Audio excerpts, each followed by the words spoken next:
If there's nothing.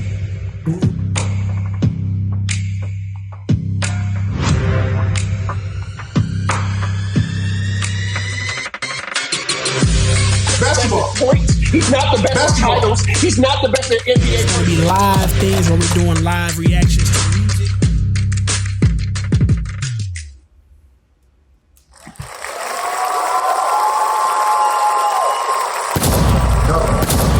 Yes, sir. Cats are in the building. You heard? How Cats feeling over there, my G? Cats out. Listen, man, you know, when it's episode time, I'm always ready to go. You say when it's episode time, he always ready to go. Yeah, man. Hey, welcome back to the Word of Clarity podcast, man. Episode 18. Feels good to be back, man. Cats coming in with that big noise for sure. You already know how that go. You know what I'm saying? I got my boy Kenny G, man. I Cats down there filling in the TX, man. What's shaking down there, Doc? Listen, man, everything is popping, man. You know, Houston is one of those places, man, you can't help but love, man. It's one of them joints that I tell people when they come out here, it's different, man. You know what I'm saying? Yeah. I gotta tell the truth like Katt Williams, man. You know what I mean? So see, you know, Cat's ready to jump the gun on that joint out. Yeah, that joint is crazy. That joint is crazy. Man, that mug, bro, I ain't gonna lie, that mug shut the internet down, dog. But what's up with New Year's, man? What you do down there for New Year's this year, dog? What y'all actually do down there in the TX for New Year's? Y'all got anything like a ball drop or something like that, or just chilling with the fam? I mean, nah, it's not really a ball drop. What they do is, you know, they'll go ahead and you know, you can go downtown. They'll do a whole fireworks show downtown. We got a joint called The Post. It's like a food hall slash, I guess not an event space, but you could say in a food hall slash event space. Bunch of places. There's even some businesses who are in there. And at the top, like on the roof of the joint, it's a real large facility. Yeah. On the top of the roof, you know what I'm saying? They'll do a whole fireworks show that you can pay for right in the city. It's crazy. So yes, it's dope. It's dope. If you want to be out in the limelight, you could definitely go downtown and they'll take care of you in the city for sure. That's what's up, G. Yeah, I didn't get on too much of nothing actually on New Year's. I was at the cribbo for the most part, just doing some more work, had some editing stuff to do. But yeah, man, the gunshots, they ranged off for sure. You know what I'm saying? They was definitely letting them ring out. Luckily, they wasn't next to the cribbo. I could hear them in the distance for sure, though. But, you know, that's traditional. Right. Cats go outside and let the choppers ring off. You know what I'm saying? Like, I don't even know who started that tradition, Doc. Yeah, bro. I mean, it had to be that Twister video that was going around online, bro. You seen that joint? He was rapping.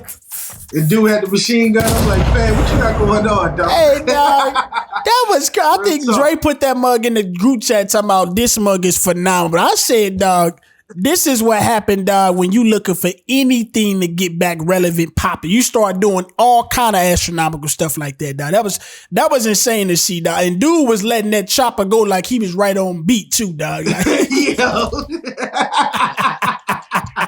It was crazy, dog. That mug was crazy, dog.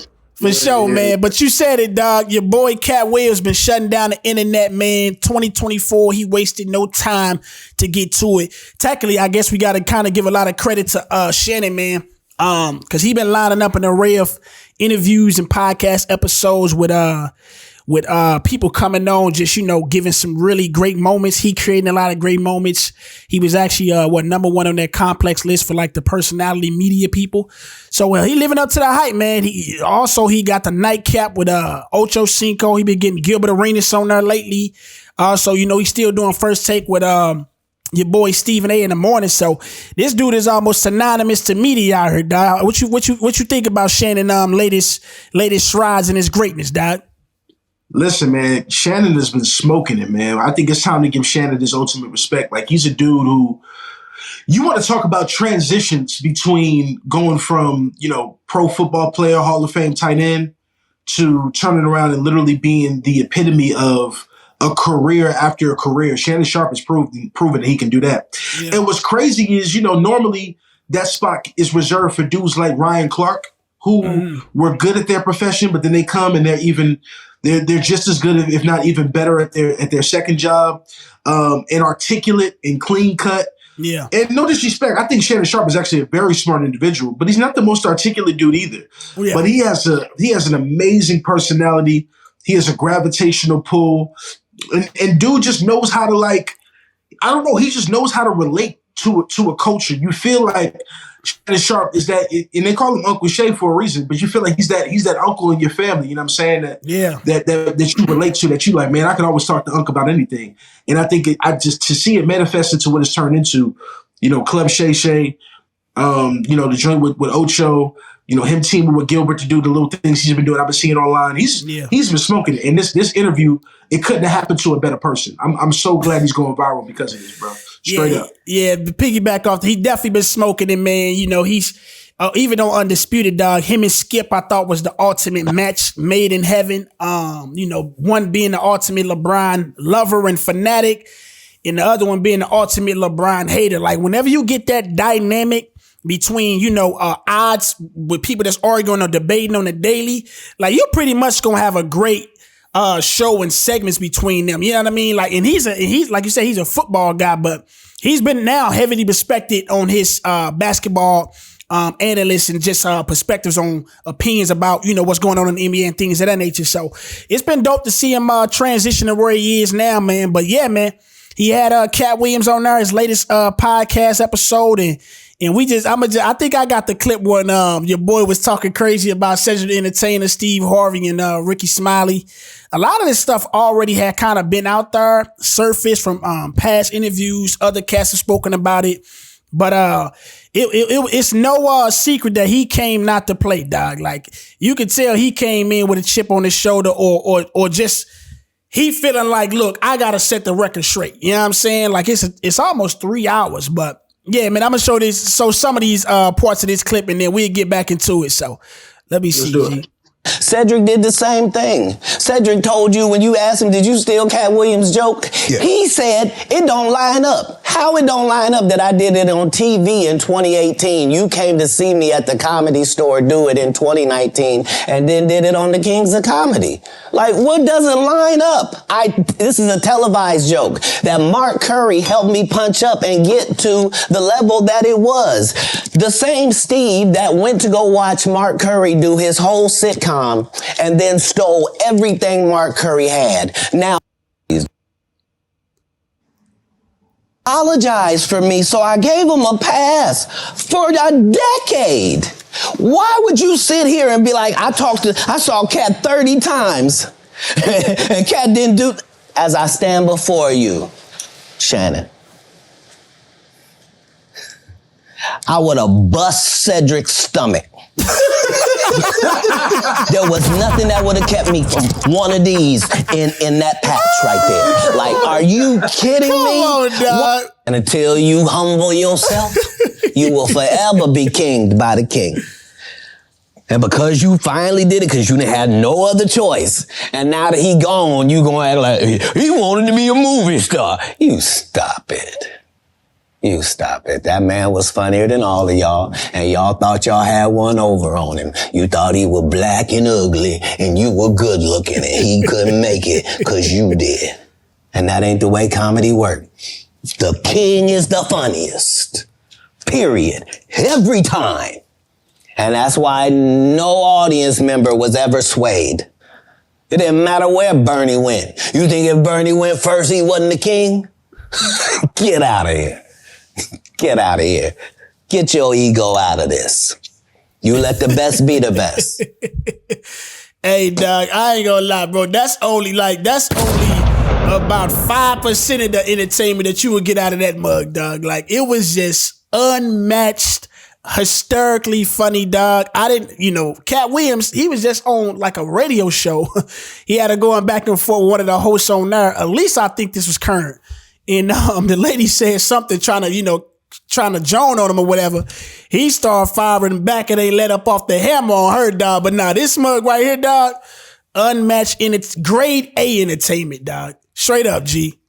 Dog, I remember watching it. I think I was only 20 minutes in. I hit you in the middle of the interview and said, yo, I don't know what you're doing. I'm sure you popped out. You're doing whatever you're doing. You know what I'm saying? Get it in. But this is something you need to watch immediately. For sure. Immediately. Dog, I'm about to go lie to the audience. I only can get through an hour and 50 minutes. There's still about 40 more minutes of content I'm still not in. And I got through a chunk. I'm talking about, I got him talking about his life. I got him talking about everybody that went viral for the most part. He doubled back on him. And so but I still got 30 more minutes of the interview. So I don't know what else he said. And I listened to almost 2 hours. Listen, dog. I was literally talking to some of the people who I collaborate with today, and I was like, yo, like, especially, you ain't got to be from the hood, but I'm just saying I'm from the hood, so I can tell you from my point of view. You know when somebody is telling the truth. Mm-hmm. You know what I mean? Like you ain't got to know them for real, but you just get a vibe like, yo, whatever this dude's saying right here, he's not lying. Yeah. That's how I felt watching Katt Williams. When he called Kevin Hart an industry plant and didn't just make the statement, he explained why Kevin Hart was an industry plant. Mm-hmm. When he said, yo, he stole my joke, and then later, an hour later, the internet had receipts of him telling the joke in 98, and then Cedric's Kings of Comedy, and it was literally the same joke. It was like, yo, dude's not lying about none of this. None of this.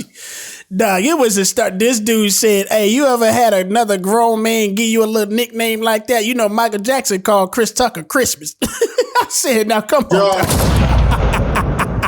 Dog, I was not ready, dog. It was so much, dog. He was kind of jumping around all over the place. You could tell, like, some of this stuff, you could tell, like, he added a little sauce on that mug, knowing it was funny, like, because when he brought up the part where he said, and did he like the party? And you got to tell him no. I'm like, yeah.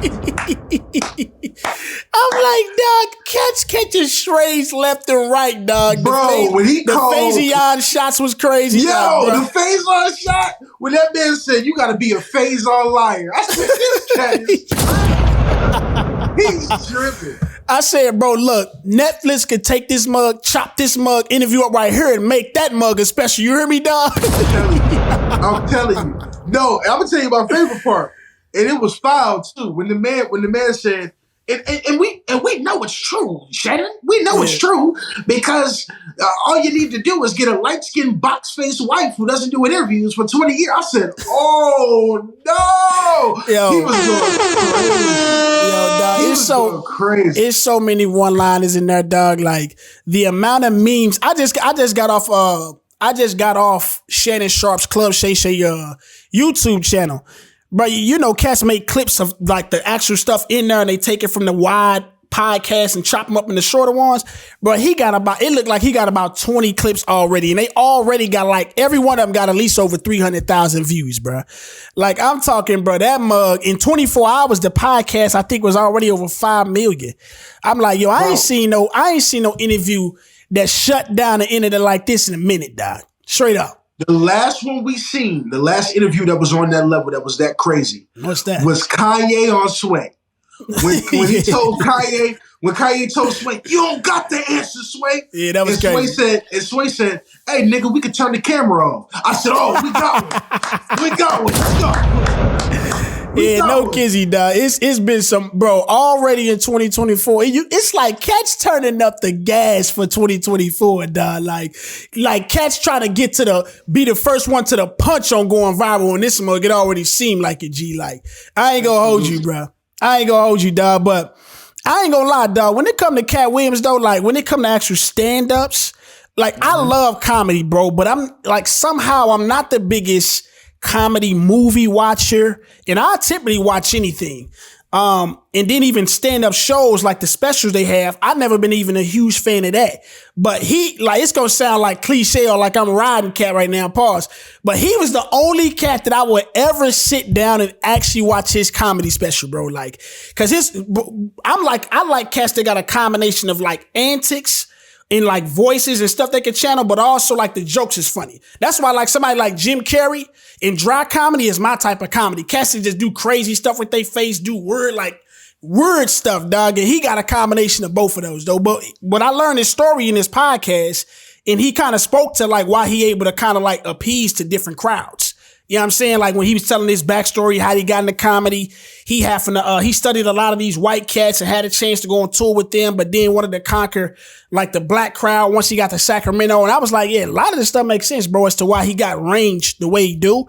And if anything, that podcast also put cats on like what cats' resume look next to each other. Cause he was talking about other cats only got 4 specials or no specials. And I'm like, bro, this dude, and he stay on tour. I even looked up, he coming to St. Louis and he had a nice arena size here in St. Louis, like where the St. Louis University players where his show gonna be in. That's like, that's a couple 10,000.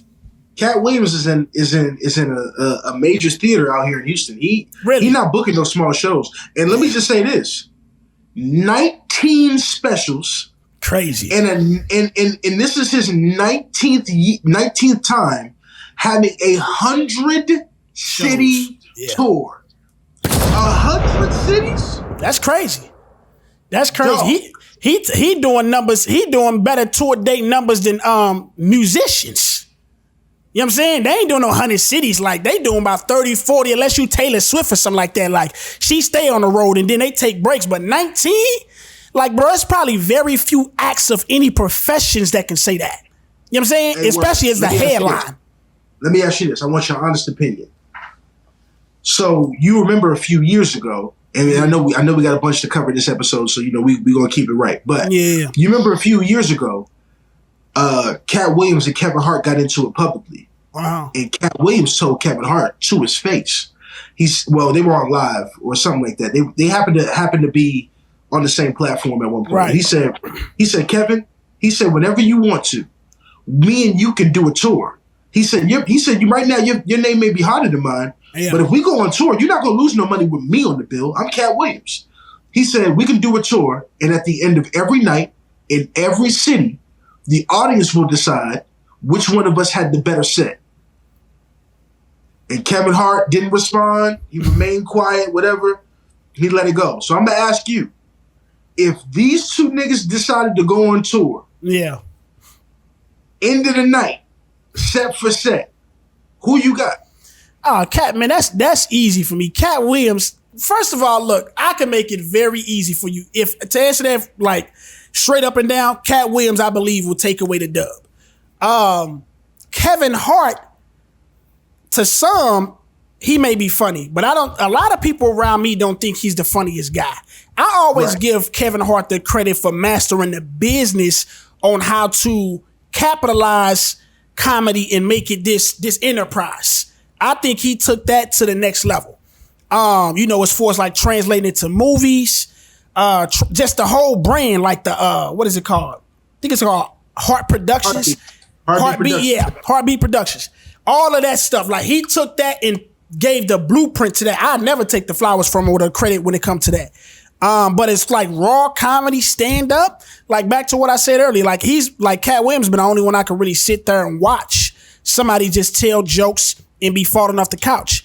That's a hard skill to do. You know what I'm saying? Like, and to do that from city to city, and it's a little harder now because the jokes get out there on the internet sometimes before they even make it to your city, and they kind of talked about that too. So to still be able to maintain that momentum from city to city, and sell out is crazy. Now I know Kevin Hart, he do numbers in big boy arenas. I think he was at the Scott Trade, and I think he really took the opportunities that came his way and didn't really turn none down, and that's the reason why he kind of like made a gap between him and whoever's behind him.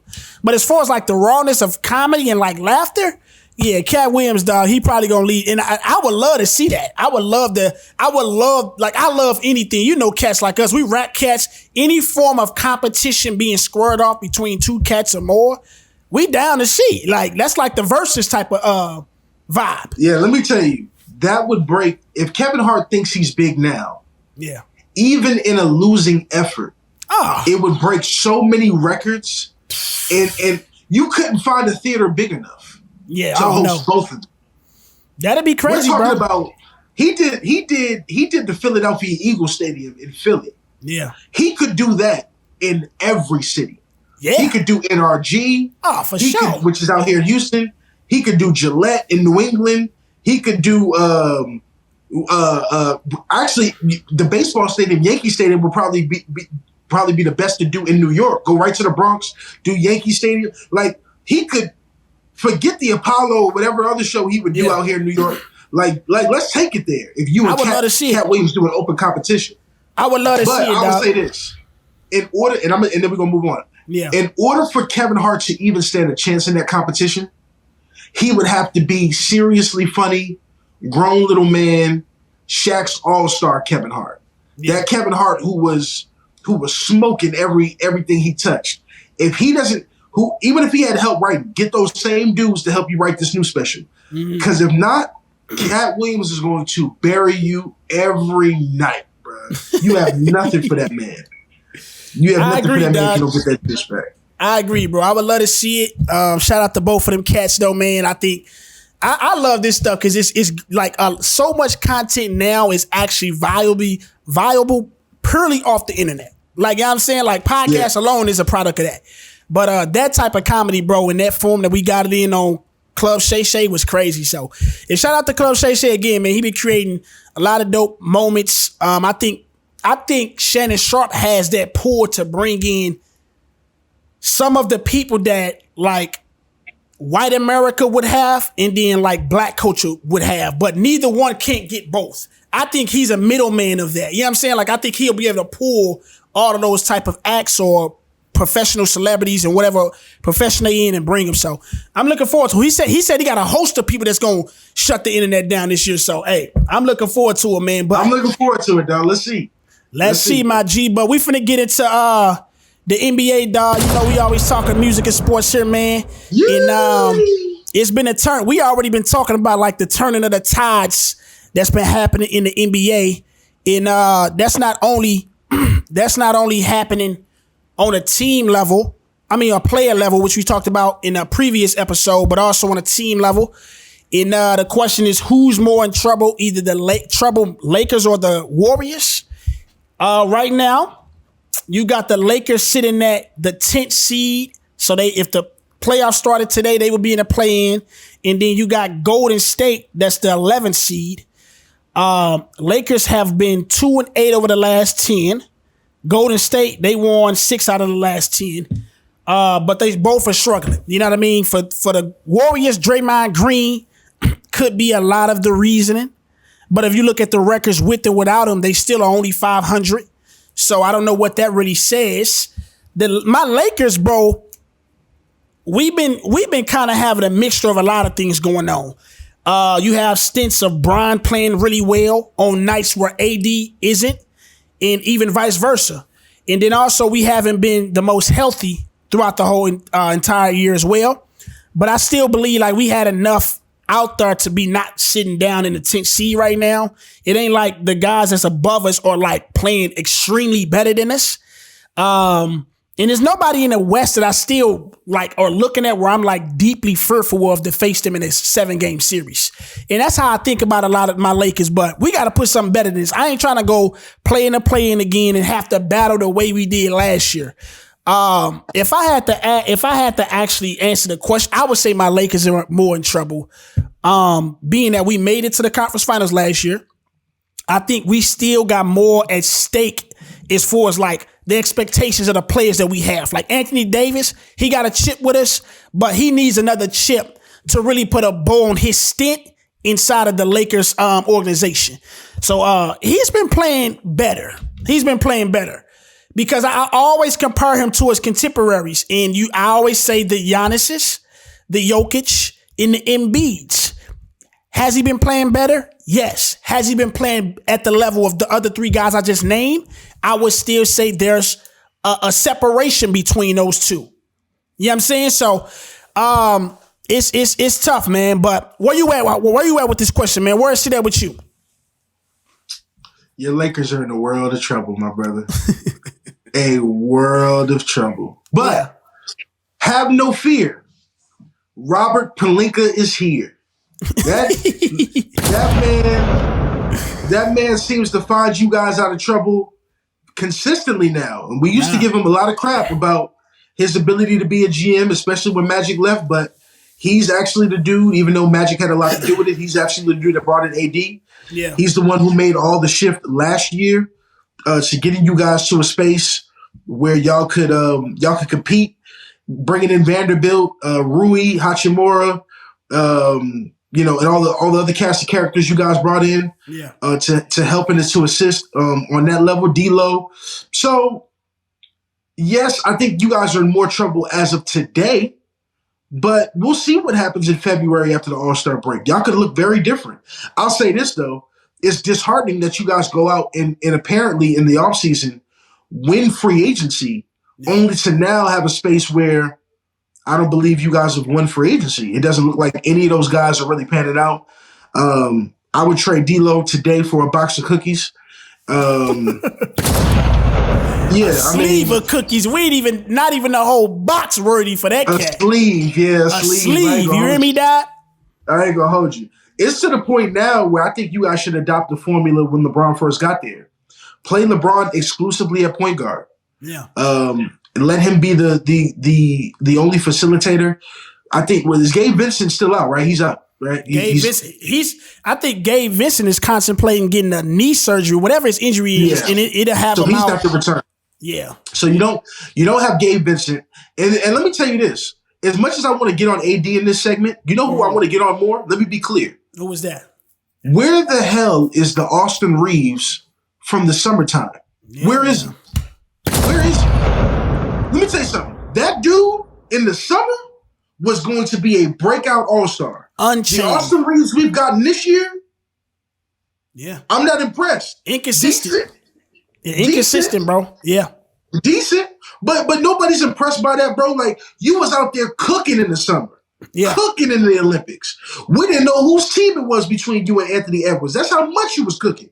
Yeah. Now, I mean, you're a journeyman on the Lakers. You know, you're a dude that occasionally, like, you're occasionally, a six man. Then sometimes you step up and become that dude. Like, I just don't know where to place him, and I think he has all the talent in the world. I don't know if it's the way that Darvin Ham is utilizing him. I know an article just came out about the Lakers being displeased with his rotations and his locker room presence and stuff like that. So maybe it's that, but I don't like what I'm seeing from Austin Reeves at all, and I think he's the most to blame because I think the Lakers made those moves with putting Austin Reeves in position to be successful, and as the third guy, which he absolutely should be. There's nobody else on that roster who's better than him, including D'Angelo Russell. It should be LeBron, Anthony Davis, and Austin Reeves at this point because of how his talent level is, but it's not. So I put more blame on the depreciation, I should say, of Austin Reeves than I do Anthony Davis because we know Anthony Davis. He has the name Anthony Rollercoaster Davis for a reason. We know he's going to be up and down and around the corner. Yeah. But Austin Reeves, when you show us that level of talent, we expect to see you. Golden State is a Draymond and a team meeting away from being a decent team. I'm not really concerned about them. Clay is trash. He needs to retire. I don't think he's ever going to recover. But he had a little stretch where he was kind of picking it up, right? A couple consecutive games over 20 or whatnot. I still don't believe in Clay anymore, but I don't think that's a big enough a factor for Golden State to not be Golden State. They'll figure it out the moment that Draymond gets back and comes back from counseling, and everything will be fine. But the Lakers, they just need to do what they did last year and overhaul that roster, even though they made all those free agency moves. I think the Lakers are in big trouble. Yeah, man. Yeah, I'm not feeling too good about us, dog. But yeah, I do anticipate, like, it's crazy. That's almost our MO. Every year, right before the deadline, we already looking to make moves. Every year almost. You know what I'm saying? Like, I don't know if that's a good, it does seem to always better us after we make those moves, but we can't never build year to year chemistry and consistency with that. The personnel was switching too much. You know what I mean? Like, Brian does a good job of being able to get guys into the system and make them feel, like they are part of the team already. But that's 100%. Why we end up short at the conference finals, because them guys haven't been playing long enough and they playing against these other units that's been playing together the entire season. So, I think the Nuggets are a little bit more a liability this year that can be exposed a little bit more. And everybody else in the West, I still don't fear in a Game 7, but that doesn't mean I got the most confidence for us to just hit a switch in that second half of the season either. So we shall see, man. But we're going to stay on the West Coast. a lot been going on in Oklahoma City that's been looking up. It looked like all of their picks and things that they inherited from the Russell Westbrook trades and the PG trades are now paying off. So Oklahoma City Thunder, man, cap of fact. We may introduce that as a permanent segment. We'll see. I like it. But right now, man, they are sitting in number 2 in the West at 23-10. Won the last 8 of their last 10. And Shea Gilgeous-Alexander and Chet Holmgren, right? That's his last name, right? Yeah, Holmgren. Homegrown. Let's just say that nigga name that. They look like they're a pretty impressive duo. I had to watch some more Chet, and I'm like, yeah, he got a different coating to him. Like he ain't really the European white guy. You know what I'm saying? Like he got a little bit more urbanist to his game. And I was watching a Pat Bev clip and him talk about them playing against them. And he was talking about how his relationship with SGA is. And he hollered at him about Chet. And he was like, yo, what's up with Chet? Like, how is he? And SGA was just like, yo, he wanted them. He a nigga. He wanted them. And he was like, oh, okay, that's all I need to know. And after I seen that and I seen him play against my Lakers, I'm like, yeah, bro, that's what's actually there in his game. Like he don't back down. He going up on cats. He throwing niggas ball out into the crowd and then screaming. Like he got something now, dog. So at first I was unsure about his frame because he got injured quickly. I think that was the offseason. He was playing like in a Drew League with Brian and them. And then after I seen it, I'm like, yeah, that frame, bro, I don't know if that's gonna last. He gonna need some meat on his bones, XYZ. But he's been, I think he did just recently take over the Kia rookie ladder as the leader in that over Wemby. And when you look at the numbers, they running very similar. And his team is doing way better than Wemby right now too. So that's another thing going this way. But is it cap or fact? I gotta say it's cap. Reason being is I believe they're gonna have a great season, but I don't believe this is anything that's indicating what their success is gonna look like in the playoffs. Like, are they a conference finals designated team? I would say no. Right? Will they have a great season? 50 plus wins, substantially better than they was last year? Yes. So that's how I would answer that question, man. But I know you, man, you gonna give a whole lot of nuance to what you believe about this. So what you got, Doc? Cap or fact, OKC Thunder, you believe in this or you jumping off the shit? What you got? I just need you to do something for me, Word, before I begin the soliloquy that I'm about to give. What's that, man? Go ahead and just repeat the name of the main star of the Oklahoma City Thunder. Shea Gilgeous-Alexander, dog. Yeah. You know where I believe we did an episode at the beginning of the season where we talked about who we could anticipate, to be, I don't know, our sleeper for NBA MVP. Mm-hmm. Do you remember what my answer was? Word, I'm just drawing a blank. I don't know. I suppose it probably was SGA, right? Yep. It was this dude hilarious, dog. Listen, bro. I told you. And do you remember what your response was when I mentioned SGA? Do you remember what it was, sir? What's that, bro? You said, I don't remember what it was. Man, you said, oh, man, this dude, get him out of here, man. He trolling, man. Let's move on to something else. And now, we see this team, number 2 in the West. Now, right. I'm going to make another blasphemous statement that you are going to hate me for, but that's okay because that is what I do. I have basketball foresight. Just like I called Devin Booker. Just like I called SGA's breakout season. Just like I called Tyrese Halliburton, even though I didn't know he was going to be this. I don't know who called that nigga. Hold up now. I'm taking credit, G. I'm gonna tell you who this Oklahoma City Thunder team is, bro. Okay. They are the Mark Jackson Warriors. That's who they are. All right. See, I'm about to jump up out of here. Yeah, see, Katt's just saying anything. Katt just jumped off a bridge and dove face first, dog.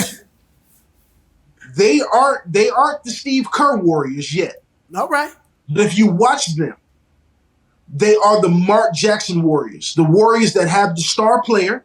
Mm-hmm. They have the dude who's coming next. And then they have the confidence that's being built with those guys, being they're learning how to win, finally getting all their draft picks and health together, finally learning and having the confidence to actually do well during the season, to progress, to get team chemistry, to feel like, oh, wait a minute, no matter who we go up against every night, whether it's in LA or Boston or Milwaukee or Denver, we can beat these teams, and they're doing it. Same thing that young Warriors team had. Now, Mark Daigneault is a good coach, but he's not going to be the figure who takes that team over the top. They're going to get rid of him. And the next coach they pick, it will take OKC into title contention as long as everyone stays healthy. Now, I don't believe in them right now. Right. But do I believe in their future? Am I buying, if I'm somebody with foresight, am I buying OKC stock today that if they only continue to build on the young players they have and build those surrounding pieces, could they be, for a brief period of time, what those young good teams like the young Warriors were? I'm buying that stock. Y'all can say I'm crazy. Remember, I said it here on the Word of Clarity podcast. That's how I feel. So this year, no. But their future, that's fact. No cap. All right. I mean, that's an interesting take. Yeah. I mean, it's an interesting take. Yeah, they're gonna definitely need some that coach, I believe, that brings that championship aroma and spirit. It's hard to be a young coach and just have that. You know what I mean? Or Udoka, though. Udoka's got it. Yeah, Udoka, he may have it. I don't know if he's gonna be running up out of Houston though. They got a little something going on down there. I can't see him just running up out of there, but who knows, dog? We shall see, man. But man, we staying in the West again, dog. It seems like it's a lot shaking in the West right now. And them Clippers been clicking so much they been calling them the clicking Clippers. You heard? They been calling them crazy, boys. Dog. They been calling them. Crazy. Hey, the Clippers been clicking and they been calling them the clicking Clippers. You heard? Hey, but anyways, dog, man. Since December 1st, they got the best record in the league. I believe they first in percentage wise as far as field goal in from behind the arc. The record has been like 13-2. I think a lot of that is to a credit to Kawhi Leonard health this year. He's been playing in way more games than he has since his stint in Clippers has been there. And, James Harden coming over there had a rough patch, a rough start. But it seems like he's really stepping into that facilitator role while also still been able to get his buckets. You got Russ that really embraced the role off the bench. And I think he's a real factor as to why that team is gelling, being able to swallow ego, see what and prioritize the championship above any individual accolade of any sort. And PG, he's been doing his job as well. You know what I mean? So you got 3 bona fide guys in the starting lineup that looks like they try to, actually lock in on the championship. Not for the first time for all of them. Kawhi Leonard being the elderman over there when it comes to winning rings. And then you got a guy like Russ that's a pit bull that comes in and makes game-changing, game-impactful plays, 50-50 balls. I think he said he even want to be on the first all-defensive NBA team this year, which is a crazy commitment. He pulls that off. I think that'll be a hell of a accomplishment. So salute to Russ, one of my favorite cats in the league for sure. But yeah, man, I got a lot of praise for him right now. It is much much praise I got for him though. I think it's only a matter of time before destiny takes over the wheel and drive them guys back to what they really are, which is just probably a second round exit playoff team. If it's not going to be the injury bug, it'll be the ghost bug or somebody like James Harden, who's infamously known for this. And then Kawhi Leonard, like, you got to worry about his health. You got to worry about PG. I'm not wishing it upon them, but I just say if I was them, enjoy it while it's good. You know what I mean? So how you feel about these guys, man? I think they possibly could make to the conference finals this year, though. I'll give them that much of a hope as far as what I'm seeing right now and kind of predicting in the future what they could be. I'm going to answer the question like this, Word. I'm a Christian. Cats is crazy. Starting off with their faith now. Why is that relevant? I have no clue. Now you tell me. Because I believe more in Buddha being the savior of the world than I do James Harden come playoff. I'm clipping that mug and sending it right to my boy that just moved back to Houston, dog. DJ O'Darrell, I'm shouting you out, bro. You getting that clip.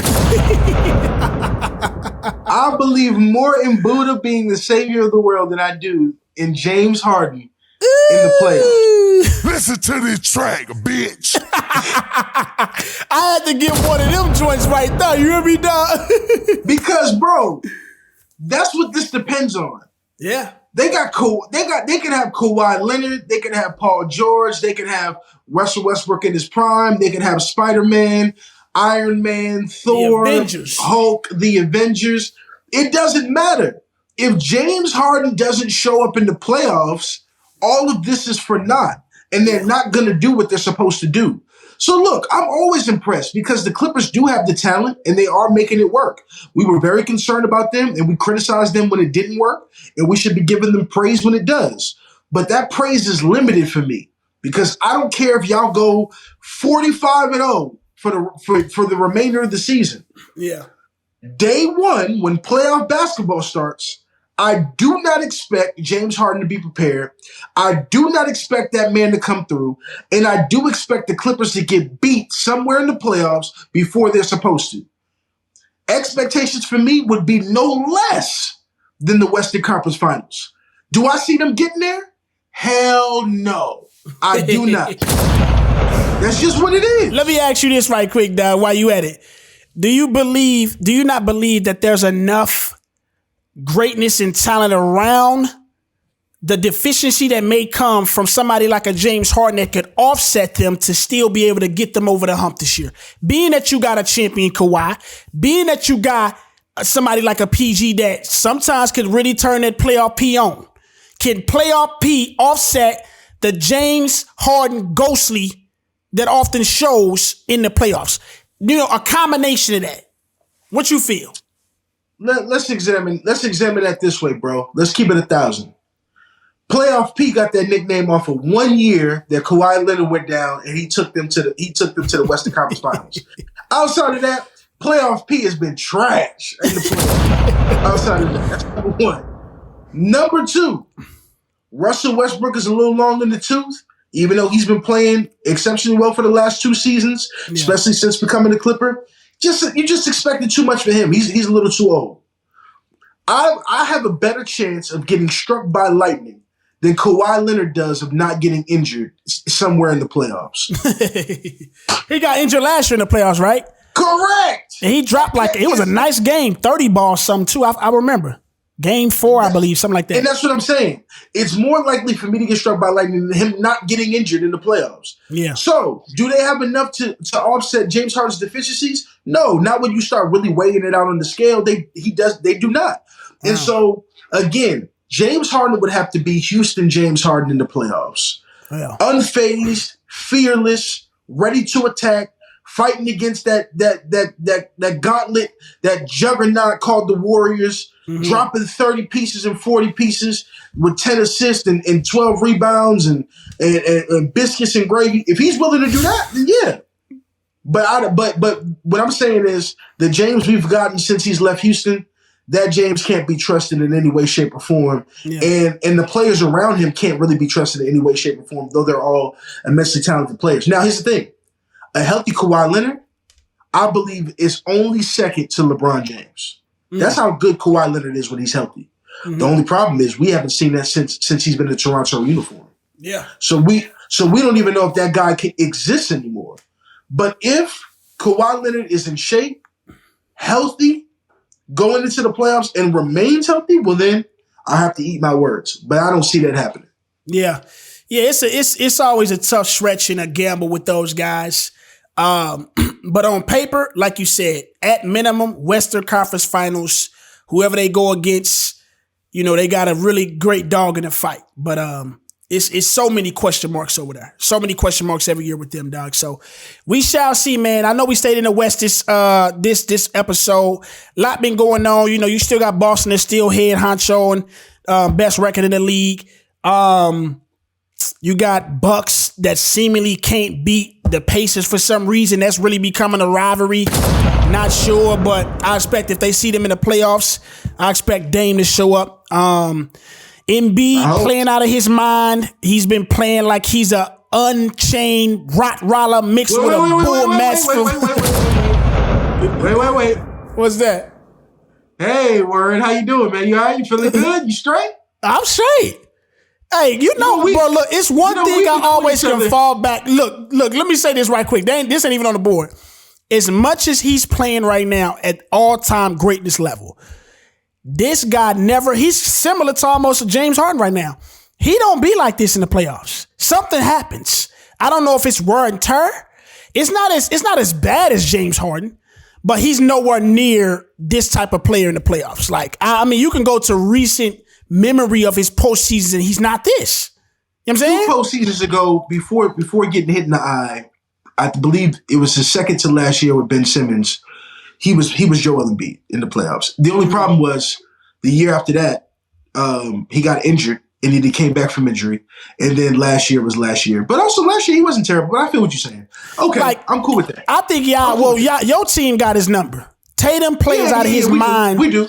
Yeah, like it's something happens when he on the same court with Tatum. Like in Tatum, something happens with Tatum when he on the same court with him. He just feel like, hey, they got the same trainer. They be in training. Something happens. He know his game too well. Like Embiid need to take some notes from Giannis and not train with the same trainers. Maybe something happened different. Something will happen different. But with that being said, I remember a certain basketball aficionado from St. Louis saying, and I quote, Joel Embiid is past his prime and his best years of basketball are behind him. Oh, yeah. I believe. Hey, I was wrong. I get wrong with stuff. Hey. Hey, this is similar to the Max Kellerman cliff with Tom Brady, and he played 2 more years and won the Super Bowl. This man has been playing at MVP level since you said it. I almost feel like he heard you and was like, hey, watch this, bro. Hey, sometimes I'm like Shaq, dog. We play mind games. We chin check cats and hopefully they respond. You know what I mean? Like they a killer. And that's what he did. So salute to Embiid. I just know that boy, he dying to get a chip because I mean, right now he looking like he possibly could be on the trajectory of the Jokic's and the Giannis's. But his team, when I look at his team, I don't look at them like those 2 teams that I just named or players I just named with their teams. They look like they was actually going to go get that chip. I think the Sixers got to secure that number 1 seed. You know what I'm saying? Quick, like, let me ask you this. I know this is not on the board. We got to move. But last question, since we're on the topic, what is your feelings on Tyrese Maxey? Is he the real deal? Can he take the place of that second superstar that Philly's really been searching for since the Ben Simmons and Joel Embiid duo? Is he good enough to be a legitimate number 2 and somebody you got to watch out for every night, night on, night in, night out? This dude is the guy. Can he be that good? Is he that good? I think his ceiling is a great Robin. Yes, I think he can be that. I can't for sure say what that looks like in the postseason. In a 7-game series, it's tough. You know what I mean? Because teams drill down on your game and they know how to play against you and defend you as the series go on. It's really I ain't gonna say it's easy, but it's easier to do that when you got different teams not seeing you 7 games inside of 2 weeks. So, somebody like a Jaylen Brown or a JT guarding you every night, they wings are so strong, bro, and they frame can cover Tyrese pretty well. Like them and that's the advantage they got over there. Derek White, a great backcourt guard, one of the best. Drew Holiday. I think Derek White probably playing better than Drew Holiday, honestly. Like, they didn't get the Drew. That's the one thing I will say. Boston didn't get the Milwaukee Drew Holiday. I ain't gonna say he's a shell of himself, but he's not the same guy. I watch a lot of Boston ball just off of JT being there. But, to answer Tyrese, I think Tyrese an all-star. I can't give him the superstar. But he is all-star. He will make it this year, and I think he'll have some great games in the playoffs. I just don't know if he's that type of guy that can get them over the hump to beat a Boston, beat a Bucks. I think we still believe that was Jimmy Butler. You know what I'm saying? So we got more to cover, but I'll say it this way: Philadelphia is a Zach LaVine away from being extremely dangerous. They need to go ahead and pull the trigger on that if they're smart. That's it. We shall see, man. We shall see. It seemed like Zach LaVine sitting out waiting to get put somewhere because I ain't seen him play in a minute. Yeah, he's sitting out. But yeah, man, we talk music and sports here, man. Big release to end off the 2023 year.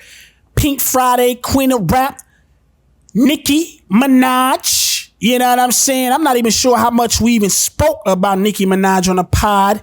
I don't think that's by purpose, but I think she take gaps between her music whenever she drop it. But man, the time couldn't be more appropriate to talk about it right now. She just came off of Pink Friday 2, which Pink Friday #1 is, her debut album. Breaking a lot of records as a female artist on a debut album and has continued to do so since then. So I had a chance to sit with this album and get through it. A lot of records, I believe, after the deluxe is around 26 records. 14 of those 26 records debuted on the Hot 100 Billboard charts, which is magnificent. She continues to grow her number of records to chart on the charts. I think it's around 130 or something. It's crazy because when you look at the three-headed monster of YMCMB, I believe they are, if not the top 3, they are the 3 out of the top 4 leading in that stat of most charted records on a Hot 100 Billboard, which is crazy. You know what I mean? Like, that's like, honestly, when you look at labels, I mean, a stat like that has to give them a great fight in who's the best label. You know what I'm saying? Like all time, or at least urban music. You know what I'm saying? So, but man, the album, man, my takeaway was she's still what we believe her to be, which is the queen of rap. It's a lot of female artists out here that are doing music that wasn't doing music when she started, and she spoke on a lot of that too on the Joe Budden Sit Down podcast. And I just think this was a reminder of where you guys are and where I am. You know what I mean? Like, I'm still the person that can jump on a record with a bunch of niggas and go toe to toe and come away possibly with the best verse. She displayed it on this album. It's a lot of singing on this album. And she did it well. Melodically was pleased with what she was able to offer on here. Some of my favorites, R&B, we spoke about it before we got on the pod with Wayne and another guy that's named Tate Cobain. Amazing hook, crazy dope record, melodic. He killed that mug. Fuck the Club Up is that's the one that's really catching waves right now. Beat the remix. I know you gonna harp on that mug with 50, bodied that joint. Everybody with Lil Uzi, instant classic. It's been going crazy. A lot of TikToks and people picking it up on their sounds. When you look at the features, I mean, pretty star-studded. You got J. Cole and Drake on the same album. Nuts, Lil Uzi, 50, Monica, Keisha Cole, Future. I mean, yeah, man. So I was well fed, well pleased with this album. Came away with a lot of songs that I could put in rotation. And like I said, man, it's a reminder of kind of where the female community is versus her, and she still created a distance. You know what I'm saying? So how you feel about it, my G? Yeah, man. I remember when I first heard it, I first heard it sporadically first. So just kind of played records, let them kind of play in whatever, I guess you could say order they wanted to play in. And I was probably like 80% through the album. Then I was like, okay, I'm going to listen to it the way it was supposed to be consumed and EP'd. So I played it the right way. And yeah, man, I think that this proves that Nicki just gets it. And she kind of gives enough for everyone to feel like and be well taken care of. It's a lane that no female artist has been able to attack as well as her. And even though I don't like her antics outside of music anymore, like, she was starting to annoy me a little bit. Yeah. This pulls me right back in. All the records you mentioned, the joint with 50, that's listen, anytime you can get 50 Cent outside in 2023, 2024, and have him do what he did and it be relevant, the music be right on par, I'm impressed. Anytime that J. Cole can give you another verse that just doesn't miss, I'm impressed. Anytime Drake can probably give you a slap that would be viral right now if you weren't on it and you take it for your album. Like Nicki got all the right ones on here. Yeah. Everybody with Uzi, I've heard that on the radio countless times now, and deservedly so. She smoked. She's so good at using samples and catering her flow to samples and to patterns, and she's just really good at that. Now, so that's all the good. I think it's a good project. I have nothing really horrible or bad to say about it. Here would be my only critique. I would love to hear Nicki do what she did more on R&B, which is Nicki seems way more invested in giving us rap verses than she does hooks and bridges. Mm-hmm. Nicki believes that she can just sing a melody with something that repeats and that's going to be okay and good enough. But what I liked was on R&B, the dude, Cobain or whatever, provides this hook that the beat absolutely needed. And she could just focus on the thing that she's really passionate about anyway, which is being the best female rapper of our generation and potentially all time. Yeah. And so I would love to see her actually work. I know this is countercultural, especially in an era of rap, but I would love to see her work with more writers to deal with the other aspects of the songs and her just really focus on, you want to bar us up for the next 32 bars? I'll take it. You're an amazing rapper. And not saying she's not a great artist, but on the rap records, let a young, hungry lion go ahead and take one of them hooks and really lace you with something crazy so that you can go ahead and focus on proving why nobody else can mess with you as a female with the pen. I think she did that very well. So all in all, a lot of slaps I could take away. Definitely some joints that would be on repeat and have been on repeat, probably ad nauseum at this point because I can't get them out of my head. Mm-hmm. But overall, man, good project from Nicki, man. This is one of the female albums that I get to sit down and enjoy. This is good. This was really good music. Yeah, it was really good. My only knock was around the amount of, and see, here's the thing, like, so sample, it's an array of way you can use samples. Samples can be used just literally infused into the beat to where it could almost still sound really organic and authentic or an original, or you actually taking the vocals from a song and kind of just redoing it and making a rendition somewhat of what that original was. She uses sample in the second way I described. She uses sample where she takes the hooks, the vocals of some other song, like the Cyndi Lauper joint. She had Bone Thugs and Harmony, a lot of those songs, and she flips them.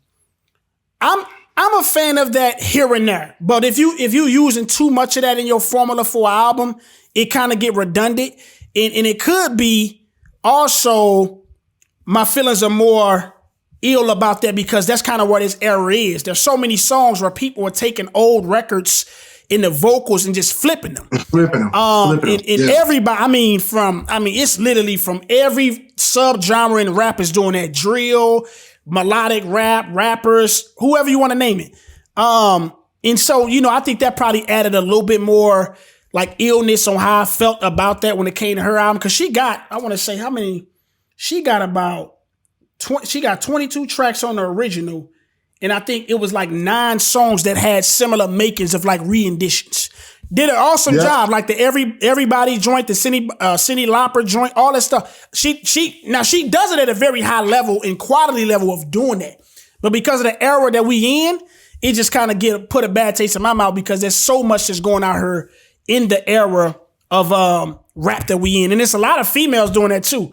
Lotto has done that a lot of times. You look at a lot of these females are taking those songs and kind of doing that.